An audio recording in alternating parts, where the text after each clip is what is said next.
After Freddie Freeman pulled a Kirk Gibson, and before Yoshinobu Yamamoto completed a career-defining start, Teoscar Hernandez made his own mark on this World Series, belting a 2-run homer in Game 2 that provided the winning runs in the Los Angeles Dodgers' 4-2 victory over the New York Yankees.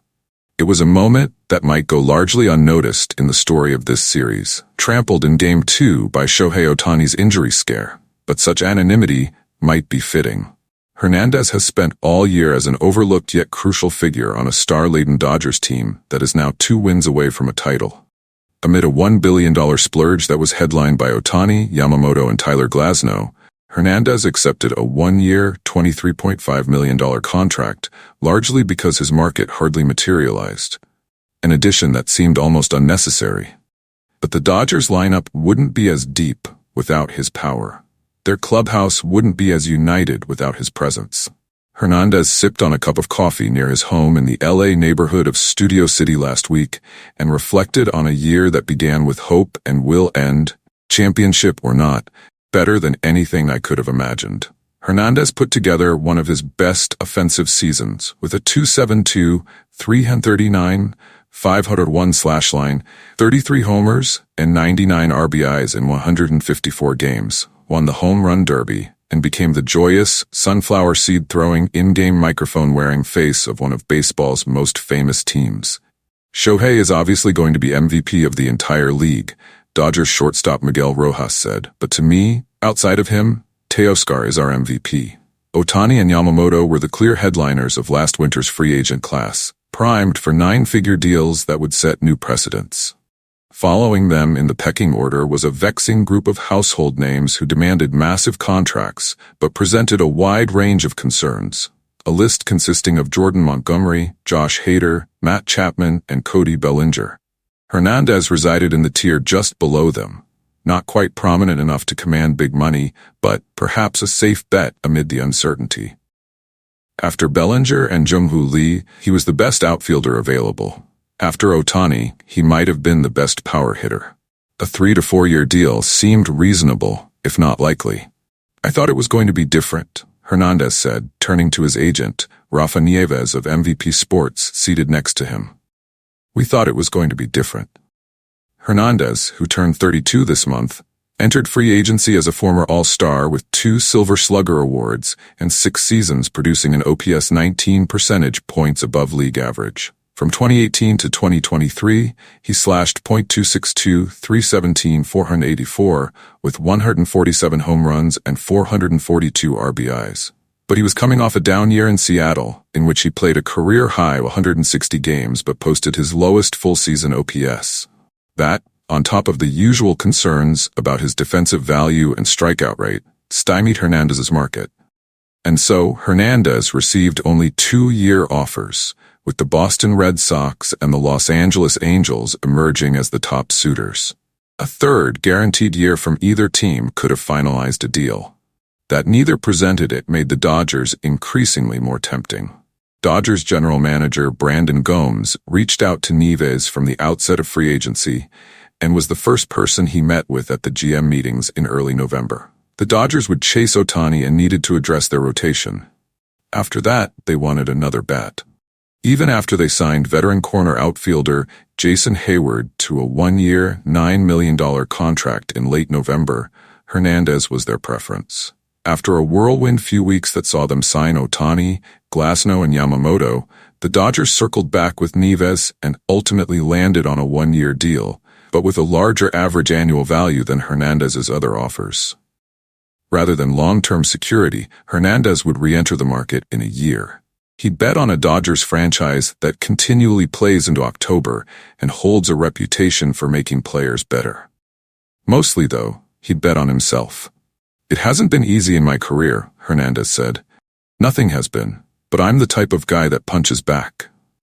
Hernandez grew up in the Dominican town of Maimon, a utility infielder who didn't command much attention as a teenager. Scouts determined he wasn't fast enough and didn't possess enough power. He was viewed as the worst thing a projectable teenager can be, a tweener.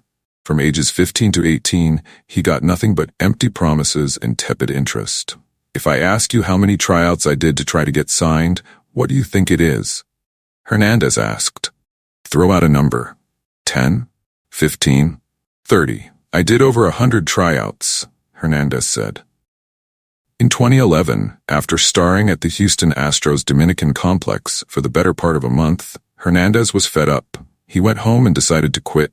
He spent 2 weeks at his house without practicing before the Astros worked him out again and finally extended an offer for $15,000. Hernandez accepted.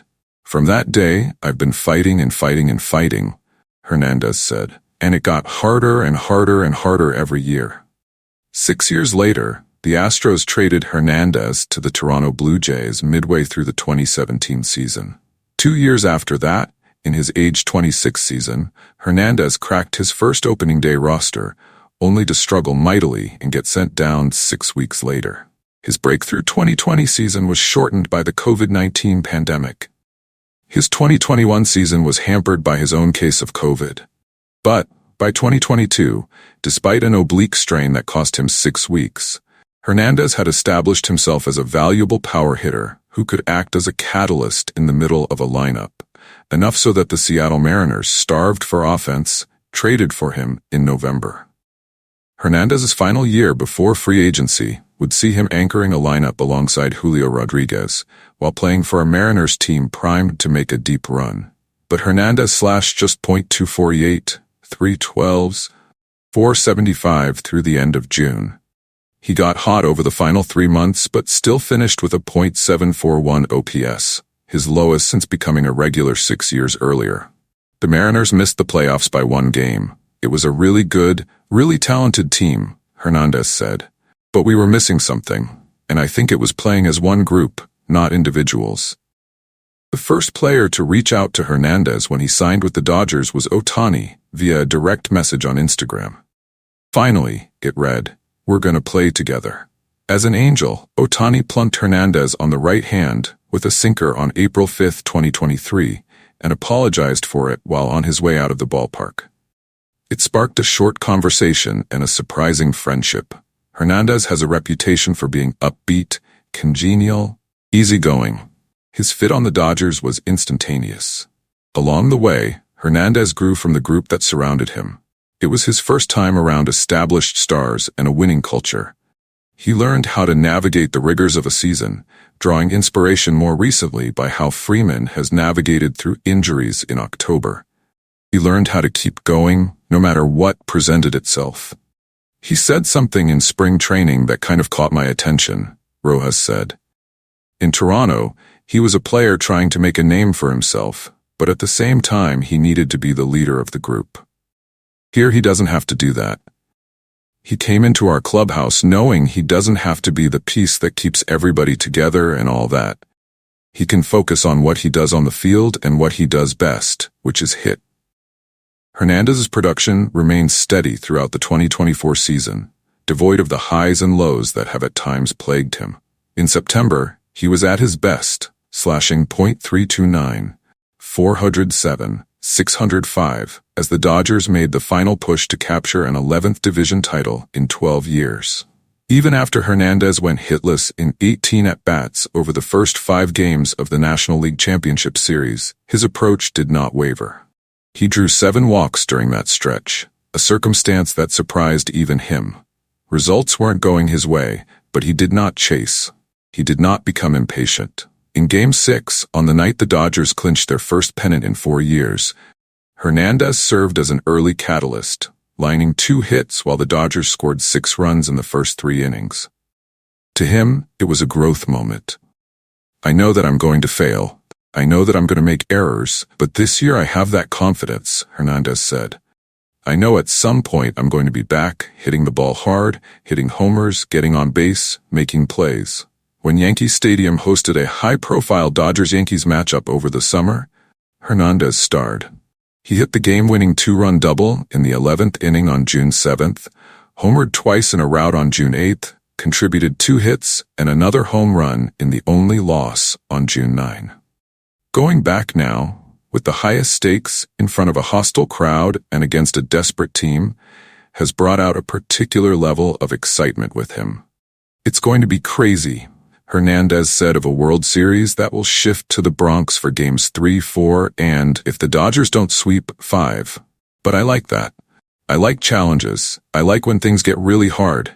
And I think that's when you see the best out of me, when you're facing a really good pitcher, a really good team. There's just something about those moments that I love. The 2024 season began with a risk. It will end with growth and validation, with a reaffirming of his belief that things happen for a reason, with a clearer vision for what he'll look for in free agency, long-term security, and an opportunity to win, and the thought that he shouldn't have to settle. Only a handful of teams wanted Hernandez over the offseason. Now one of the best doesn't know where it would be without him. What are they going to say now? Hernandez said. I want to see what excuses they're going to say now.